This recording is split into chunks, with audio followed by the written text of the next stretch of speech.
তারা যদি সেট হয়ে আউট হইতো এটা একটা ডিফারেন্ট সিনারিও ছিল। নেক্সট 2টা গেমে আমরা কামব্যাক করবো ইনশাল্লাহ। আমি মনে করি আরেকটু রেসপন্সিবল হইতে হবে আমাদের। আমি আসলে শেষ করতে পারলে খুব ভালো লাগতো। এটা একটা গুড কন্ট্রিবিউশন না আমার জন্য, কারণ আমি পুরো সেট ছিলাম, বল অনেক ভালো ব্যাটে কানেক্ট হচ্ছিল, নাসুম ভাইও আমার ভালো সাপোর্ট দিচ্ছিল, নাসুম ভাইও বাউন্ডারি মারতেছিল। এটা আমার জন্য অনেক বড় একটা প্লাস পয়েন্ট। মনে হচ্ছিল না আমি একটা ব্যাটসম্যানকে নিয়ে ব্যাটিং করতেছি। তো আমার কাছে মনে হয় আমি যদি গেমটা শেষ করতে পারতাম, আর একটু ডিপে নিয়ে যাইতে পারতাম একদম শেষ হবার পর্যন্ত, হয়তো রিশাদও আসতো তখন। তো আক্ষেপ অবশ্যই থাকবে এই গেমের জন্য। বোলিংয়ে লাস্ট ওভার আসলে ইট ওয়াজ এ ব্যাড ডে। আমি মনে করি আর একটু এক্সিকিউশনে পারফেকশন আনতে হবে, এক্সিকিউশন এরর ছিল। আমি এটা নিয়ে কাজ করব। না, আমরা ব্যাটসম্যানদের উইকেটগুলো গেছে কিন্তু পাওয়ার প্লেতে। তারা যদি সেট হয়ে আউট হইতো এটা একটা ডিফারেন্ট সিনারিও ছিল, কিন্তু বেশিরভাগ ব্যাটসম্যান সেট হওয়ার আগে আউট হয়ে গেছে। তবে আমি মনে করি হ্যাঁ, মিডিল অর্ডার ব্যাটসম্যান আর একটু রেসপন্সিবিলিটি নিতে পারতো, যারা গিয়ে আর্লি আউট হয়ে গেছে। তো তারা রেসপন্সিবিলিটি নিলে গেমটা যদি একটু ডিপে নিয়ে যেতো তাহলে হয়তো ডিফারেন্ট স্টোরি থাকতো। এই T20 খেলাটা এরকম, আপনি দেখেন একদম শেষ পর্যায়ে 2 ওভারে 30 লাগতো, ওই গেম আমরা ক্লোজ করে ফেলছিলাম। আমাদের তাসকিন ভাই, ফিজ ভাই ব্যাটিং করতেছিল, এবং নাসুম ভাইয়ের ওই ছটা যদি হয়ে যাইতো যে ভালো একটা ক্যাচ ধরছে, তাইলে হয়তো একদম ডিফারেন্ট একটা কিছু হইতে পারতো। তো অলওয়েজ চেজেবল, ভালো উইকেটে 4 ওভারে 10 করে পার ওভার রান নেওয়াটা আমি মনে করি ইজি।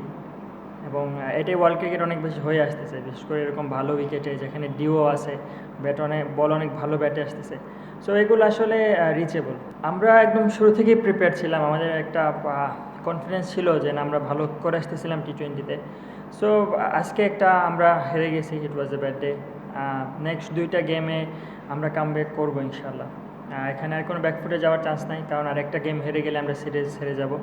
সো এটা ঘরের মাঠে, তো ডেফিনেটলি আমরা চেষ্টা করবো সিরিজ জেতার, যে করি হোক। কারণ আমরা বিদেশে যেহেতু ভালো করে আসছি, এখানে আমরা একটা এক্সট্রা অ্যাডভান্টেজ পাবো অবশ্যই, নিজেদের হোম। সো নেক্সট 2টা গেম আমাদের জিততে হবে। ব্যাটিং সবসময় আসলে সালাউদ্দিন স্যার অনেক বেশি কনফিডেন্স রাখে আমার উপরে। উনি প্র্যাকটিসে অনেক বেশি ব্যাটিং করায়, যেটা আমাকেও কনফিডেন্স দেয়। তো আমি চেষ্টা করি, এবং যারাই টিম ম্যানেজমেন্টে যারাই আছে, একদম প্লেয়ার্স থেকে শুরু কোচেস, সবাই আমাকে বিশ্বাস করেই ব্যাটিংয়ে পাঠায় যে না, তুমি রান করতে পারবা। সো এটা অবশ্যই আমাকে একটা কনফিডেন্স দেয়। আমিও চেষ্টা করি রান করার, হয়তো কোনো দিন হয়, কোনো দিন হয় না, তবে চেষ্টা করতেছি কনসিস্টেন্সি আনার জন্য। আর ব্যাটসম্যানদের যে বিষয়টা বলেন, আমি মনে করি হ্যাঁ, আরেকটু দায়িত্ববোধ নিয়ে আমরা ব্যাটিং করতে পারতাম একদম শুরুতে। তামিম যেরকম একটা স্টার্ট পাইছিল, আসলে খুবই ভালো একটা স্টার্ট। তার ব্যাটে প্রথমে গিয়েই মিডিল হয়ে যাচ্ছিলো ব্যাটে।